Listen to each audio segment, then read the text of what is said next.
Okay, hello everybody. Jono here, and I'm super excited because we have a very special guest this week. This is someone that I've been following for a very long time, probably years now. She used to be in the fitness industry as well. I interviewed her on my fitness podcast probably 2, maybe 3 years ago. I've actually met her in person now. I traveled all the way to I can't even where Nashville, Tennessee, I think it was. There was a big social media convention there, and I was like, hey, got to reach out to this person. So she's now also I consider her a friend of mine anyway. I hope she does the same to me. So a little bit about this person. She's a communication strategist. She's a ghostwriter. She's a mum. She's a wife. She's a believer. She's a Starbucks fiend and a reality TV lover. She runs the company Firebrand Communications, and she's an absolute rock star when it comes to many different marketing forms, but specifically copywriting, which is what I would like to talk about today. So without further ado, let me introduce the one and only Miss Danielle Cevallos. Danielle, how are you? Good. How are you doing? Yes, I am awesome. Now, Danielle, I like to start all my podcasts off with a quote or mantra that inspires you or fires you up. Have you got one for us? Yeah, so these I always kind of change for me. So I would say as of late, my business coach always says train for your business like an athlete trains for their sport. And I think that has been really crucial for me in times of hyper growth in my business where it feels it's exciting, but it's the like grind. It's really hard. And I was a gymnast growing up, and there's that time, that's not super glorious, and it's not at the competition, and it's like practice number 85 and you're so tired and you're crying and you're like, this is crazy, but it's kind of what makes it worth it. So I feel like that's sort of the cycle of entrepreneurship is you've got to really train, like you want to win the gold medal. And sometimes that's exciting and great and you're sitting on a podium, and sometimes you just try to move and falling on your face 17 times and you're like, what the heck am I ever going to get this? So it's kind of it encompasses all of that. Yes, I love that. I agree 100%. I've got a slightly different take, but on that same angle, because I've never been an elite athlete. I'm pretty uncoordinated, but I've always been really fit. So I was okay at athletics. I could always run, and I was okay at rugby because they put me on the wing and I could run and score some tries. But I always was fit and always focused on my training. And I can see so many similarities between the two. And just a simple one I was thinking about the other night. I read every single night. From 8 p.m. till 9 p.m. I read. Sometimes I can't be bothered. I would much rather take out TikTok or jump on YouTube or Disney Plus or whatever it may be. But I look it back to the training days where, like, if you just go to the gym once or whenever you feel like it, or every Monday I'll go, then I'll skip Tuesday and Wednesday, then I'll go on Friday, you're not getting results. You're staying the same. Same thing with like reading. If you just say, if I get time, I'll read a book, you're not getting results. But if you read every single day, that cumulative effect adds up. And even more specifically, I think anyone, and if we're talking about, say, reading and training as well, I feel like anyone can train hard when they're feeling good. You're feeling good, you're motivated. Even the laziest, most unfit person have those days where, yeah, I'm feeling good, I'll go to the gym. But I feel like when you get results in fitness is when you don't want to go. The 60% you're good, you're pumped, you train hard. That 40% you really don't want to. When you've got the choice, either you push yourself and you go and you train hard, or you don't. The people that get results, the ones that push in those times. And I think same with business. So yeah, and you have to take that time to master things too. You have to master sales, you have to master marketing, you have to master social media. Like you can't just expect, like you said, I just put up one post and here's my $1 million business. Like it's a process. Nobody wakes up one day and says, I'm going to go to the Olympics.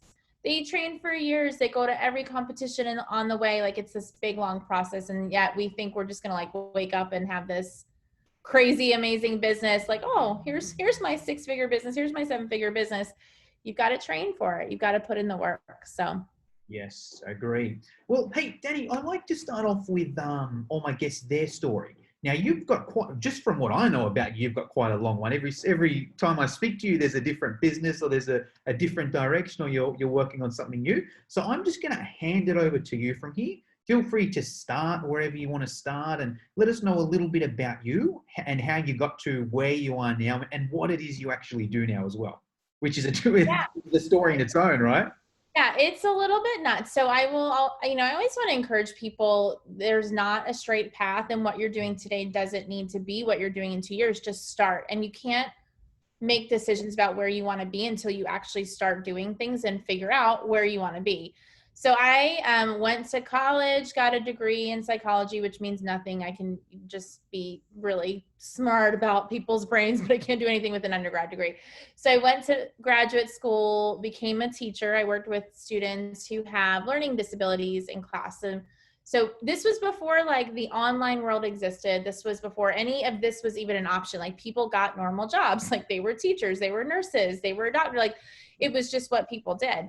And so because I'm old, so I went to school, became a teacher, and kind of just a few years after that, the internet sort of started.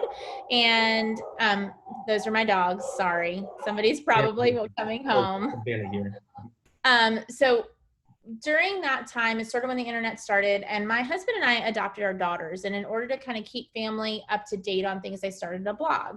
And I sort of like got into this online world. It was super new. It was like when blogging was cool. It's, clearly different now, but it's when like blogging was like as big as TikTok. And so I built up this blog. I sold some stuff. It was like kind of this fun little thing. I really was like, oh, this is like a fun little world.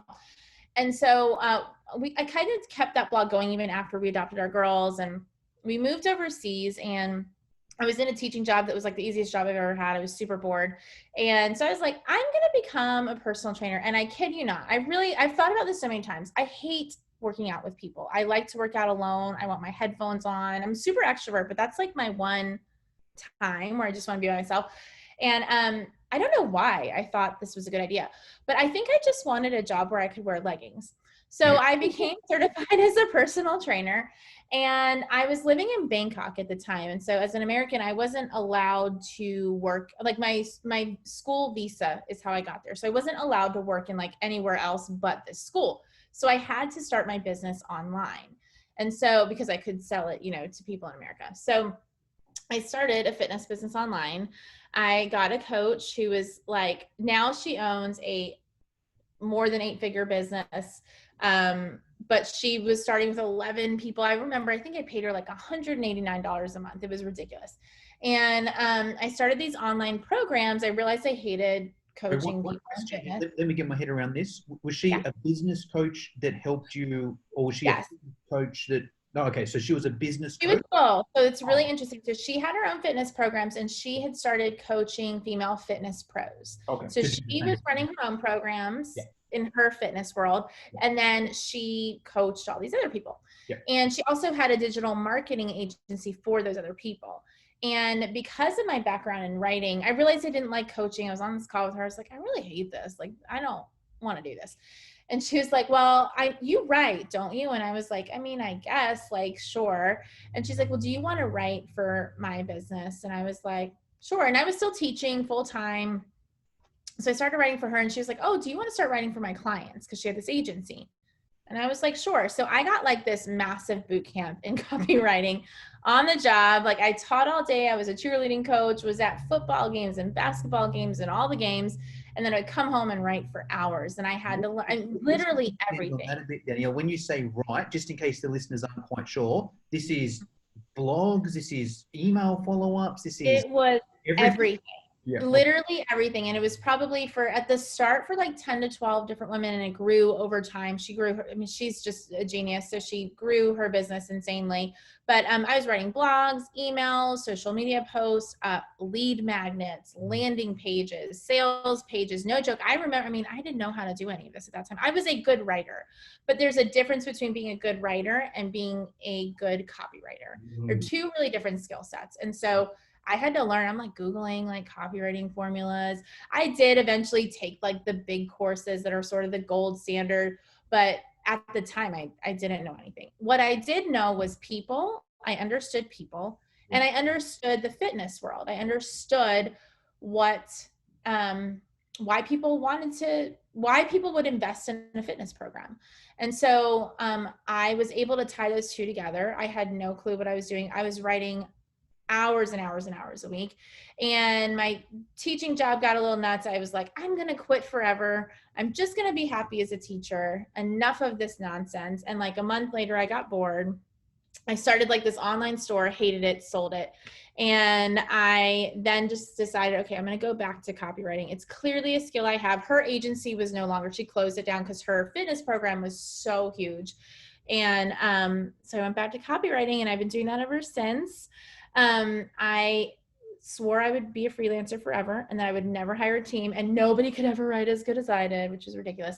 And last year I hired several writers. I do hardly any of the writing anymore. I have one person that I really work for, and I decided to join her team full time. So I've got a multiple six-figure business on this side over here running almost without me. I'd love to say without me. It's not totally without me, but it's like moving in that direction, hopefully in the next year.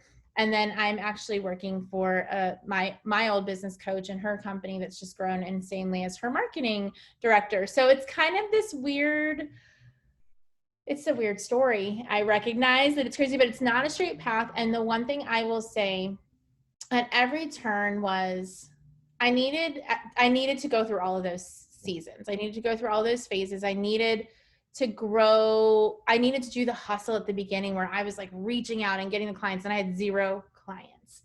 And then I needed to go through the period of rapid growth where I was drowning and working like 90 hours a week and tired and miserable. I had all the money, but I was miserable. Like I kind of needed to go through all of that to realize this is actually what I want to do. And this is how I want to do it. So it was a long journey. There'll probably be another 87 turns, but that's sort of how I got here. Yes, no, love it. I've got some really good notes out of that. And I think the reason I connect with you, Danielle, is your journey sounds exactly the same, very similar to my sort of thing. So I'll expand on a few different points that I take. And they're business tips, but also I think some good copy ones as well. I love when you said it at the start, like it's not a straight path, and the only way to get to where you are is to try something and either be like, great, I like it, I'm going to do more of this, or hey, I've tried it and I didn't like it, I'm never going to do it again. Either way, it's a positive outcome. And I think that's what holds a lot of people back, especially in the business sense. Okay, great, I want to start a business, or I want to start an online course. Should I get Teachable, or should I get Kajabi, or should I get Thinkific, or should I get a website? You know what? I'm not going to do anything now because I don't know which one I'm going to do. So I'm going to sit and do nothing until one wakes up and slaps me in the face, which is never going to happen. You know, at least if you just make that, you know what? I'm just going to go on Teachable. Oh, you know what? This sucks. Let me change over to Kajabi. You're still going to be, it's not a mistake that you went, whichever one you went first. It's a positive thing. You went out, you did something, you know what doesn't work, and you move on to something that does. And that's the only way forward. So I think that's so important. I think that's the difference between success and not having success. I think when you are so scared to take action, you will never grow. I mean, I will say, much to like my husband's despair, I take action really quickly. And here's the deal. I'm willing to clean up the mess. Yeah. So if I make a wrong decision, I will figure out how to fix it. And I think it took me a while to get to that point where I was okay with that, but I finally got there, and now it's like, just go, just make the decision. And if it's not the right one, you'll figure it out. Like, you'll fix it. And so I think that that's the difference. You have to be willing, not that you just enter into stuff stupidly, but like, you have to just do it. I mean, you will probably screw up and make some bad decisions. Like, do it sooner. Make them now so you can fix them in the next month, as opposed to sitting around in a month and then making the wrong one anyway. Yes. And there's no, like, so many things we think are wrong decisions. They're so small. Like, who cares if you have to switch from Thinkific to Kajabi? Like, who cares? Like, just switch it. Like, it's no big deal. Move on. Like, it'll be fine. 98% of things that we think are so huge are these tiny little decisions that have no impact on us, really, except for maybe a couple of hours of life. And when you're just starting your business, you have time. So use your time. Like, when you have these periods of growth, I mean, there are periods where my business was growing where I would have paid any amount of money for things to get off my plate because I had no time. I had money, but no time. But when you're starting, you have time. So make the mistakes, you'll fix it. Like, it's no big deal. Yes, love that. And then the next thing I love about your journey, Danielle, is you pretty much always work with a coach. And every time I speak to someone, hey, it's Kelly Roach, hey, it's Jasmine Starr, hey, it's, there's always someone different there. And I think that's the fastest way to accelerate because, and let's just use this same example, right? You don't know whether to use Teachable or Kajabi and you spend a month, figuring, not doing anything or doing it wrong and then it's not right. Or you hire a coach that's already done online courses before and says, hey, here are your 3 different options. If you want this, use this. If you want this, use this. If you want use this, use this. So yeah, you may have to pay that coach a couple $100, maybe $1,000 or whatever it is. But hey, they're probably going to save you that in time anyway. So instead of you wasting that month doing nothing, it's just a shorter way. So, and that's a different topic because there may need to, there's different coaches for different times, right? If you're just starting off, you've got nothing, you probably don't want to go out and spend $20,000 doing the best coach ever, You may want to pay someone a few $100 to say, hey, here's a hustle plan to get started or whatever it may be. And, you do the work and you make sure that person's trusted and then you make that money back with a little bit more and then you can go on to the next one. So I think that's... Yeah, my first coach, she was $189. She literally changed the trajectory of my life with just a couple, but you know what? It's so funny. I literally took her little blueprint. She did an online boot camp in a very specific way. I took that. I put in my workouts and my nutrition approach, cookie cutter, gave it out. There's a time to really set yourself apart and be very, very different as you grow. But when you're starting, like taking that blueprint, again, you don't know what makes you different. So I took her blueprint. I did it exactly as she said. I realized, okay, this is what I think. This is how I want to do it. And I was able to change that. But having that saved me months of time, like months and months of time, months of money I probably would have thrown out the window trying other things that didn't work. And when it didn't work, I got on the phone and was like, hey, this is what happened. And she would say, okay, let's try this. And so at every stage, having that has been invaluable. Yes, love that. The next point you mentioned about, starting off and having nothing and going out and hustling. Now, I think that's important as well. I think a lot of people sort of think, hey, I'll get an online course together and it's going to sell itself because it's so good, that people are just going to do it. And this is actually why I like copy as well, because I think, and we'll actually get to this side of things, but before you even sell it, you need someone to sell it to, right? So I think that's important, just to go out and do whatever you can to meet people, to connect with people online, offline, whatever platform you're using, find some sort of a way where you can just go and connect people and not even necessarily sell straight away. Yeah, you may think the opportunity's there, but just go out and meet people and help them out for free. I think that's probably the easiest, to prove you're good at what you do. Great, go and help 5, 10, 15, 20 people for free. Now you've got 20 testimonials. Now you've got 20 people that you helped them out for free. And if they may even come back and pay you. So you've got options there. So I think that's important. And then from here, yeah, okay, cool. And then it gets to the other side where what you're doing now, we probably won't get to that because I think most people watching this are still trying to sell their first course. And I think that's a big jump between great, now I'm working 90 hours and making hundreds of thousands of dollars a year. That may be the dream for some people at the moment. You've already passed that. Now you're like, hey, there's got to be more to life than this. How can I get up? So we won't really touch on that there. But we'll talk a little bit, and this is probably a good transition into copy. I like how you said 2 things that you knew when you started off was you knew people, you knew how people think, and you knew that fitness world. Now, I think, and I'll just ask you this question off the bat, just as a quick answer one, like I feel if you know those 2 things, half your copy is written for you. If you know what people think and you know your audience and their problems and what they want, then it's just a matter of finding some sort of structure that works, right? So I think, would you have found that that's was that a big advantage for you? And then B, before anyone even picks up a pen and starts to do the AIDA formula, they probably should know people and their industry. What are your thoughts on that? Yeah, I think 100%. I always tell people when they say, I don't know what to write, or even for a social media post, I don't know what to write. I always say there's one of 2 problems. You either don't know your craft well enough or deep enough, or you don't know your people well enough or deep enough. And if you do know those 2 things, you will never run out of content. Never run out of things to say. And I think the same is true for copy. I don't sit down. If I was going to say, okay, I'm going to write your sales page. I would not just sit down and think from my head, what should I say for his sales page? So I would actually get you to have your followers fill out a form. I might get some people on the phone and do some interviews. And I would literally draw up a whole document of everything your people said that describes their pain points, that describes what they want most, that describes what they've tried before and why it didn't work.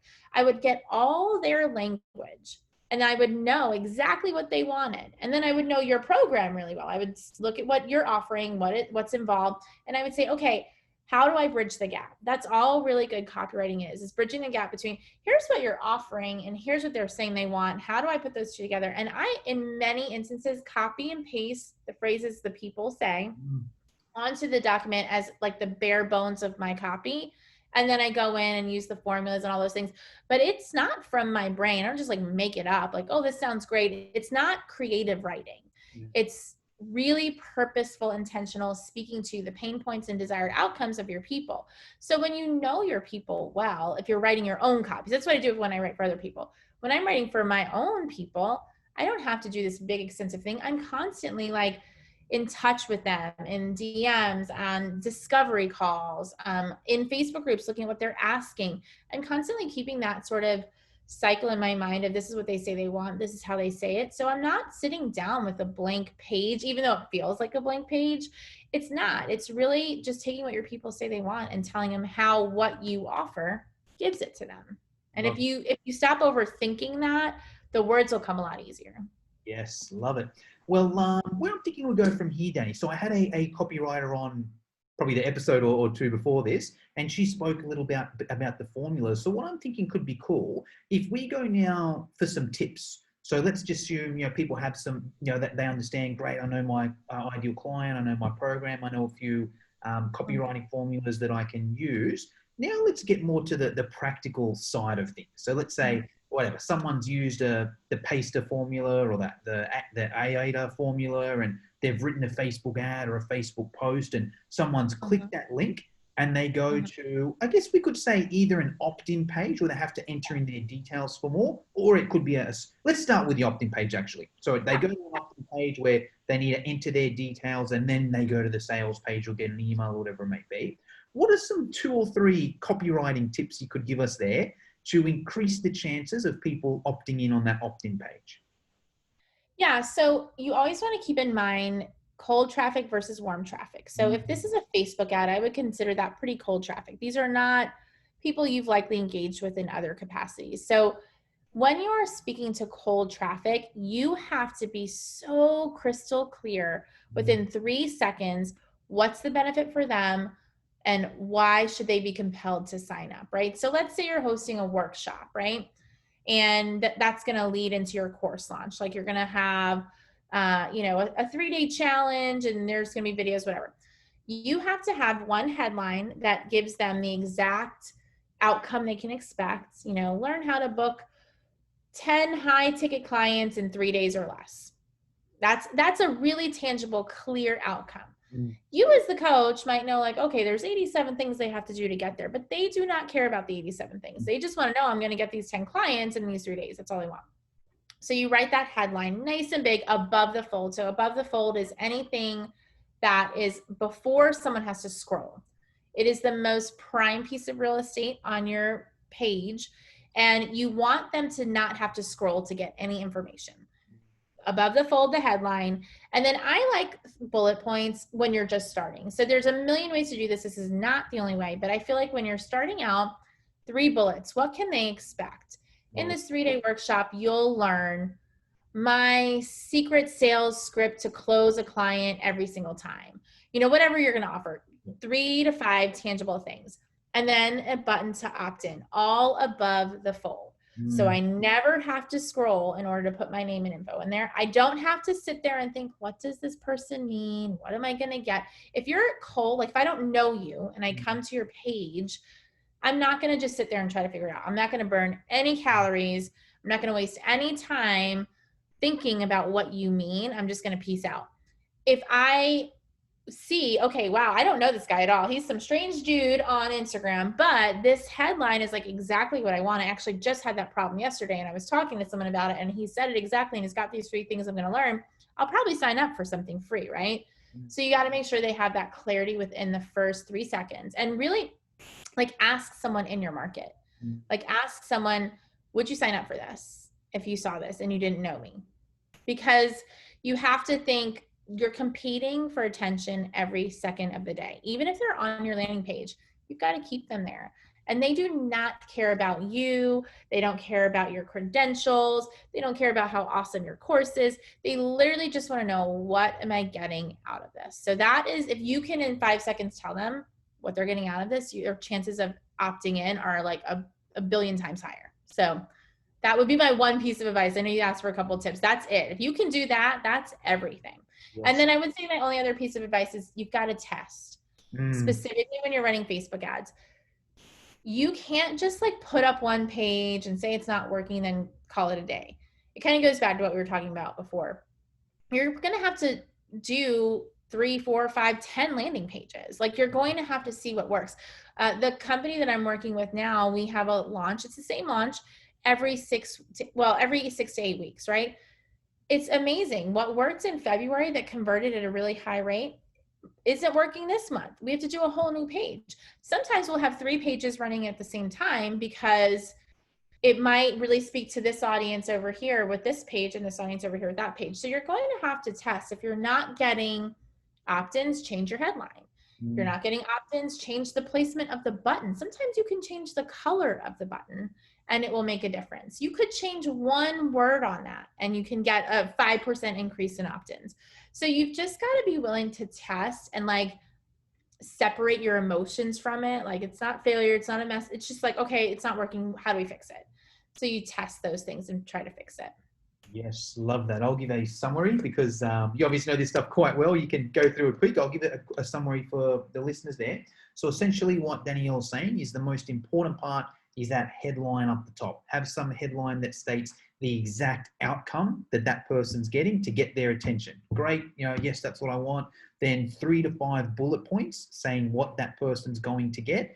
Now, ideally with that, it goes back to knowing your ideal client again. So say we're saying cold traffic, great, you've spoken to 10, 20, 30, 40, 50, 100 people, and they always say these 3 things. I just need to build my list for free. I need to know how to use a landing page and know how to convert. And they all say those 3 things. Great, there are your 3 bullet points there. So have that heading, have those 3 bullet points, have the opt-in box, have it all above the fold, and it will be okay. It won't be bad. You're at least a good start. And then from there, just test it. Great, now you've got your basic one. Cool, I might jump on ClickFunnels and do some sort of test where there's 2 of them there, and I might just put an example I used. I had a look at my landing page, one of my opt-in pages, and the rate just wasn't as high. It was going down and down. I'm going, what can I do here? And I simply just put a testimonial screenshotted from Facebook underneath that. And then from there, the opt-in rate went from like 20% to, I think I was down to 15%, went up to like 30% just by having that one testimonial there. And I'm not saying the testimonial is the reason why, but I'm saying it's just great. I had something. It could have brought it down for all I know. I could have done that, and then it goes down to 5 or something, So, just the split testing there, which is cool. So, okay, next question from there, Danielle. Someone's now done that. They've got their landing page. It's doing okay. It's something on 30, 40% or something like that. Now they go to a sales page. And our listener doesn't have a clue what to put on this sales page. They're getting opt-ins. It's okay. But no one's buying off this sales page. Can you give us some tips or advice there, copywriting-wise? Yeah, so I know you kind of already talked about copywriting formulas. Those are a good place to start, and you definitely do want to use those frameworks on your sales page. And you can Google sales page formulas. You'll find 8 million. They can all work. Yeah. So the most common mistakes I see when sales pages aren't converting. Number one, there's not enough emotion behind it. So not that I am not a fan of creating false urgency or fake emotion. I don't think you should do that. I think it really diminishes the trust that your people will have. But you do want to bring out some emotion. Like, if you line up 15 women, they probably all would say they want to lose 10 pounds, right? That's not compelling. It's like, everyone wants to lose 10 pounds. But when you start tying it to the reason they want to lose 10 pounds, when you start tying it to the fact that they've probably tried 80 diets and have failed, and they would say the word fail, they feel like a failure, that taps into a deeper level of motivation. When you say things like you're tired of living on the diet roller coaster, you're tired of stepping on the scale and instead of seeing 3 pounds lower than what you want to see, you're seeing 2 pounds higher. You're tired of putting on your pants and not having them button the way you want them to. You're tired of not being able to go out to the, pool with your friends and feel completely confident. So have your cover up over you. Like you're embarrassed. You feel like you failed. Like bringing out those words, sometimes it feels like, oh, that's so harsh, but it almost makes your people feel like they're understood. Because again, I could line up 15 women. They'll all say, yes, they want to lose 10 pounds. But if you don't tap into why they want to lose 10 pounds, 14 out of them won't even look at the rest of your sales page because we're just also, you're not selling anything new. Like nobody's selling anything new, right? You're selling your view on it. You're selling your approach. You're selling your method. There's 8 billion fitness coaches who can help people lose 10 pounds, right? What makes you great?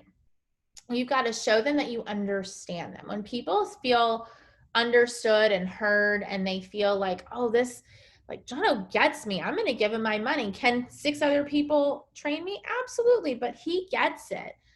You build this loyalty and this sense of connection that is going to make them a lot quicker to part with their money than if you're just like, hey, I'll teach you how to lose 10 pounds. Like nobody cares about it. So if you can diagnose the root cause of why they want to, or what's held them back, that gives you this extra layer.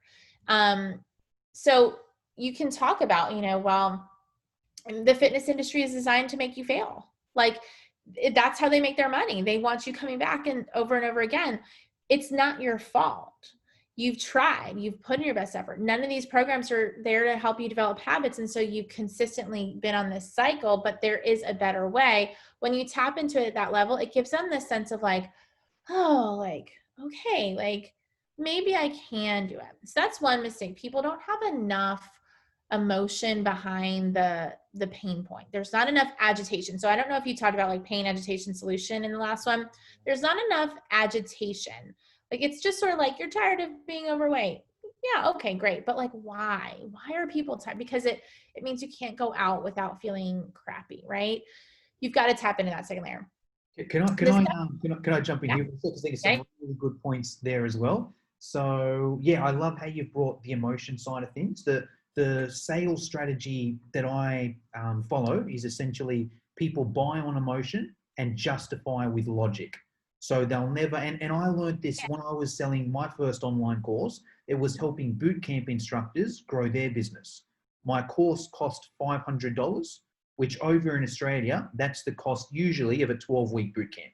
You sign up for a 12-week fitness boot camp, you pay $500. So essentially, someone could do my course, get one client, and it's paid for themselves, right? And I'd give them the breakdown. They're like, yeah, man, if I did this stuff, I'd get like 5, 10 clients in the next week. Cool. So you want to do the course? Let me think about it. And I'm like, what the hell? It doesn't make any sense. It's like, logically, you should buy it. Then I realized pretty quick, logic doesn't work. So I think that's important there. I love how you've said, use emotion to describe it, because every formula out there has something like that. There's the PAS, Stan Kennedy, problem, agitation, solution. There's the PASTER, Ray Edwards, problem, amplification, solution, testimonial. There's the 4 Ps, picture this, every single one of them. And when you were giving your descriptions there, you could see people actually picturing there and then amplifying or agitating. And yeah, I agree 100%, where that's the biggest thing there that's holding people back. They'll state the problem, but if you can't agitate it or amplify it or picture it, it's just not going to work. So I love that step. And there was something else as well. And it, once again, goes back to knowing your client again, because the better you know your client, they're going to read that and be like, yeah, that's me. And another quote I like, I don't know who, one of the marketing gurus says it, Brunson or someone, where if you can explain your prospect's problem better than what they can, they're going to automatically think you have the solution. And you should have the solution. It should be your course. But as you said, Danielle, before they give you their money, they need to be sure this person's got the solution. So if you can work on describing that problem better than what they can, that's my whole goal. I'm like, I need to be able to put into words what your problem is better than what you can. I want you to, and my background is selling on the phone. So it was easy for me to sort of practice that, because it's like, all right, so let me get this right, Danny. This is where you're at. Bang, bang, bang, bang, bang. And this is where you want to get to. Bang, bang. Because I asked them first, hey, what do you want to do? They'll give me a 5-10 minute, explanation, winding explanation. From there, okay, bang. So essentially, you want this, this, and this. You need this, this, and this. Is that right? If I can summarize in 30 seconds, they're like, Yeah, Yeah. exactly what I need. Yeah. I think when you can again, like a sales page is a sales call. It's just in writing. It's the same thing. You just are listening beforehand, and then you're writing out the part at the end. But you're not convinced. I guess that would be my other, I have like 85 tips, but I think this is probably the one that's most important. You have to remember you're not writing a sales page to convince people who don't want what you have. You're writing a sales page for the people on the fence. You're writing a sales page for the people who do want what you have. They just need to be convinced that you're the person to give it to them. So you're not selling a weight loss program to someone who doesn't need to lose weight, or someone who does need to lose weight but doesn't want to. You're not willing to do the work. You're not convincing people. Hard say. Yeah, that's a hard sale to try and do that one. Yeah, and don't waste your time. Yeah, Don't write for those people, because there are people who are like, a heck yes, I'm in. And those people don't even read your sales page. They just click the button. But the people you're writing for are those people on the fence, and they're like, oh, like, I think I need this. Like, I think this is what I want, and I think this is right, but I just need a little push. Like, I just need a little, like, tell me this is going to work for me. And so I think that's the other side of it, is the big mistake I see people making on sales pages. They don't deal with the fact that, like, people are coming with baggage, right? They're coming with this idea that I can't achieve that. 90%, not everybody, 90% of people. So you have to convince them that it is possible for them. You need to give them hope that they can get results that they want. So some of your sales page has to include that. You have to show that some of that comes in a number of ways. That comes in testimonials. If I look on a page, and let's say I'm someone who wants to lose, 20 pounds, and I see a mom who's got a business, who does all these things just like me, I automatically feel like, okay, someone like me has done this. I see some little 15-year-old fitness girl with 6-pack abs, and I'm like, whatever, she's not doing, that's her whole life, When I was 15. Yeah. And sometimes for the pro, like a fitness pro, that's, someone looks at you as superhuman. They see you as like, well, you live a lifestyle I don't want to live. So when you share a testimonial of someone who lives a normal lifestyle and still looks great, it's this connection. It shows them, okay, it's possible for me. Dealing with objections can paint a picture of what's possible for them. Like, I would put on many sales pages that I've written, like, will this work for me? That's what everybody's question is. It's not money. If we knew for certain something would work for us, we'd give people our money. Usually. I mean, there are cases where you just don't have the money. I do believe that. But for the most part, if we were 100% sure, I would never have to invest in another diet program again.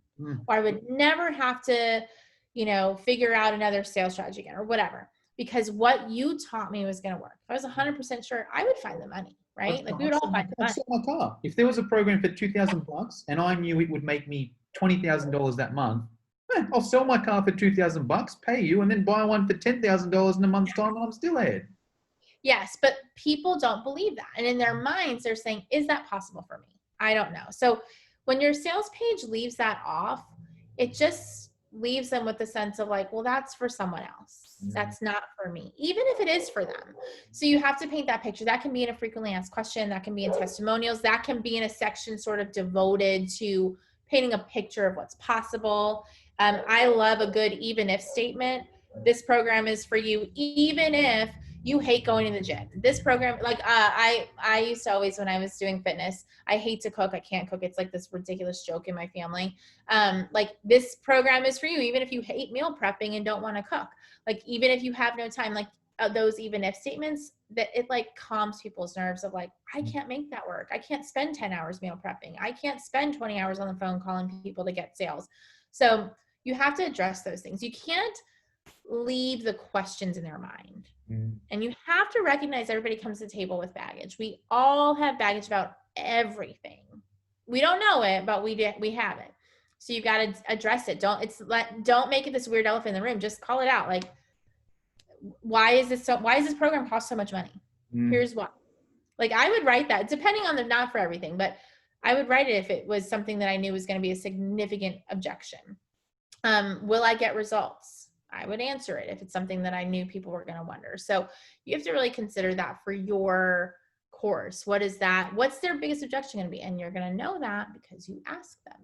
So Yes, love it. All right, cool. So now let's move down the funnel again. Someone's opted in, they've seen the sales page, yeah, they're interested, but for whatever reason, not everyone is going to buy then and then, right? No way, not even close. But we've got the email, we can follow up with emails. Now, a little short on time there. We've got about 5 minutes. So in 5 minutes or less, what couple tips could you give us when writing copy for an email follow-up? Yeah, let's say an email follow-up. Someone's opted in, they haven't signed up, the special's on for another 2 or 3 days or whatever it may be. So we've still got a few days to convince them via email. Any tips there? Yeah, I think it kind of goes back to what we talked about with the sales page. Remember, you're not convincing people who don't want to buy. You're writing for people who are so close. They're on the fence. So you have to just present that decision to them in that email. Like, here's the cost of doing this course. This is what it's going to be, but here's the outcome. Here's the cost of not doing it. Here's what will happen. And with most situations, there's 3 options. You do the program, the course, the coaching, you DIY it, or you do nothing. And so you want to paint those 3 pictures. Here's what it looks like if you do the course. Here's what it looks like if you DIY it. Can you DIY it? Yes, 98% of people can DIY whatever you're going to teach them, but it will take them exponentially longer and cost them exponentially more money. So you have to show them that. And then you can do nothing. And if you do nothing, you're just going to be right where you are and have the same problem in a month or 2 months. So your emails need to kind of follow that progression of, here's some testimonials of what it looks like if you do this with me, if you join my course. Here's some here's what this could look like for you. Can you DIY it? 100%. I'd write a whole email. Why do I need this? Or can I just learn this stuff on Google? And I would say, yes, you can. But here's what that looks like. And then you can do nothing. You can just stay where you are and you can make no decision. The other thing I would say is play up with the time. If you have some sort of deadline and it's real, don't make up deadlines. But if you do have a real deadline, I like to do an email like, are you going to decide or are you going to let time decide? Like, are you going to wake up tomorrow and be like, dang, I should have done that? Are you going to wake up tomorrow and pay an extra $1,000 for this course because you were too chicken to make the decision today? I wouldn't say it like that, but you want to play that up, like, be the one who makes the decision. If you know this isn't for you, cool, make that decision. If not, and you know you're going to wake up in a week and want this, just do it. Like, what the heck? So those would be my email encouragements. Yes, love it. I love even that philosophy. I heard that explained a slightly different way, and I loved it. It was a speaker said, so if you want to learn something, there's 3 ways you can learn it. You can either do it the easy way and pay someone else to teach you, or get someone else to teach you. It's the easy way. We've done it since the dawn of time. You're a 13-year-old guy. Your dad teaches you how to shave. You're the equivalent as a woman. Your mum teaches you how to do this. Your teacher does that. That's the easy way. You can do it the hard way. Try and do it yourself. You can still achieve it, of course you can, but it's just harder. You're going to learn to shave. You're going to cut yourself a few times. It's painful. It hurts, but yeah, you can do it that way. Or the third way is, to do nothing. And I don't care if you do the first way or the second way, but whatever you do, don't do the third way here. And I thought that was, thought that was cool. But hey, Danielle, that's all we got time for today.